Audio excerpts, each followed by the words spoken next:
Sir, একটা কথা বলি, আপনিও হয়তো কাউকে ধোঁকা দিয়েছেন, অথবা জীবনের কোনো এক সময় কারোর কাছ থেকে ধোঁকা খেয়েছেন। যখন কেউ আমাদের ধোঁকা দেয়, তখন মনে হয় পৃথিবী যেন থেমে গেছে, বুকের ভিতরটা ফাঁকা হয়ে যায়।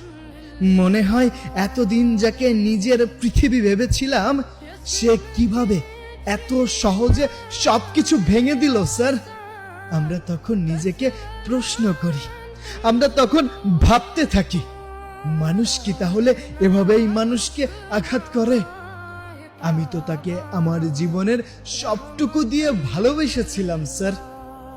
আমার সময়, আমার অনুভূতি, আমার স্বপ্ন সবকিছুই তার হাতে তুলে দিয়েছিলাম। তাহলে সে কেন আমাকে ধোঁকা দিল? এই প্রশ্নগুলো বারবার ভিতরে দুমড়ে মুচড়ে দেয় স্যার। কিন্তু সময়ের সাথে সাথে মানুষ বেঁচে থাকে, কষ্টটা ধীরে ধীরে সহ্য করতে শিখে যায় স্যার। জীবন থেমে থাকে না। আবার চলুন একটু কল্পনা করি, আপনি একজন মানুষকে ভীষণ করে ভালোবাসেন, এমন ভালোবাসা যাকে ছাড়া ভবিষ্যৎ পরিকল্পনাটা অসম্ভব হয়ে পড়ে। তার হাসি দেখলে আপনার দিন ভালো যায়, তার কষ্টে আপনার চোখে পানি এসে দাঁড়ায়। ভালোবাসা কি সেটা আপনি আগে কখনোই জানতেন না, সেই আপনাকে শিখিয়েছিল ভালোবাসার অর্থ।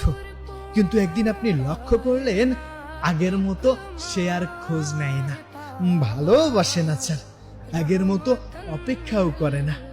আপনার মেসেজের উত্তর দিতে যে মানুষটা 1 সেকেন্ড দেরি করতো না, time to time send to reply, আজ সে ঘন্টার পর ঘন্টা আপনাকে অপেক্ষায় রাখে। আপনার প্রতি তার কোনো মায়া নেই, মনে হচ্ছে কমে গেছে। ভালোবাসার জায়গা আস্তে আস্তে জন্ম নিচ্ছে অবহেলা। আপনি বুঝতে পারছেন কিছু একটা বদলে গেছে, কিন্তু মন সেটা মানতে চায় না। কারণ ভালোবাসার সবচেয়ে বড় অভিশাপ হলো মানুষ সত্যটা দেখেও বিশ্বাস করতে চায় না। স্যার, আপনি তাকে ধরে রাখতে চাইলেন, নিজেকে বদলাতে চাইলেন, নিজেকে ভুল খুঁজতে ব্যস্ত হয়ে পড়লেন। কিন্তু যে মানুষ চলে যাওয়ার সিদ্ধান্ত নিয়ে ফেলেছে, তাকে কখনো কোনো দিন ভালোবাসা দিয়ে আটকে রাখতে পারবেন ভেবেছেন? অসম্ভব স্যার। একদিন সে চলে গেল, আপনাকে ভেঙে চুরমার করে দিয়ে সে চলে গেল স্যার।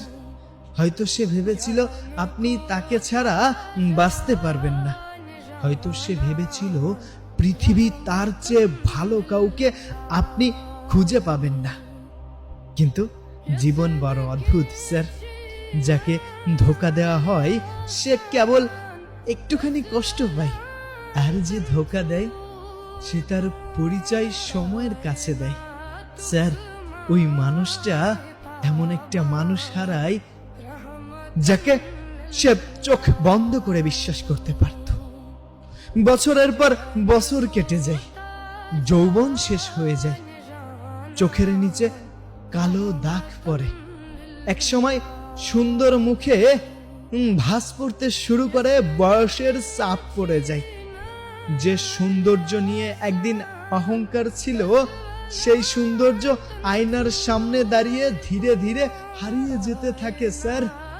যেই অর্থ আর সম্পদে নিয়ে একদিন মানুষকে তুচ্ছ করা হয়েছিল, সেই অর্থ রাতের অন্ধকারে এক ফোঁটা সত্যকারের ভালোবাসা এনে দিতে পারে না স্যার। চারপাশের মানুষ থাকে কিন্তু নিজের মানুষ থাকে না, ভিড় থাকে কিন্তু আপন বলতে কেউ থাকে না। একদিন সে বৃদ্ধ হয়ে যায়, চুলগুলো সাদা হয়ে যায়, হাঁটার গতি ধীর হয়ে যায় স্যার, আর নিঃশ্বাস কেবলমাত্র বিকেলে জানালার পাশে বসে সে অতীতের কথা প্রতিটা নিঃশ্বাসে টের পায়।